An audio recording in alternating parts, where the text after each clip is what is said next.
Sa mundong madalas makasarili, may kaibigan akong sugatan na, pero ako pa rin ang inuna. Respeto. May problema ka, una siyang andyan. Kahit siya mismo, durog na ang damdamin. Ngiti sa labi, pero bigat sa dibdib. Sarili niyang sakit, palaging tahimik. Sawi sa pag-ibig, talo sa taya. Pero pag ikaw ang umiyak, siya ang bahala. Hindi niya sinumbat, di niya ipinakita na siya mismo kailangan ng kumalinga. Habang siya'y nalulunod sa sariling isip, ikaw ang sinag na gusto niyang masilip.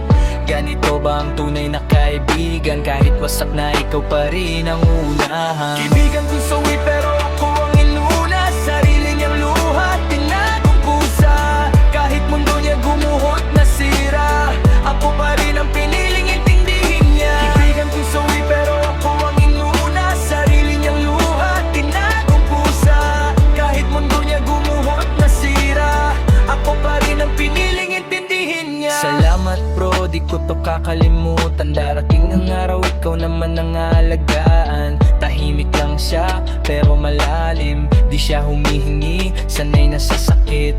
Pinipiling makinig kaysa magsalita, kasi alam niya ang pakiramdam na mag-isa. Hindi lahat ng bayani may korona, yung iba kaibigan lang na handang umuna. Sa likod ng tapang may sugat na sariwa, pero piniling maging sandalan ko pa rin siya. Yun alam ko na, di lang ako ang bida. May kwento ka rin pilit kong binubura. Sa susunod na laban na bigat ay sobra, ako naman ang sasalo, pangako to kaibigan.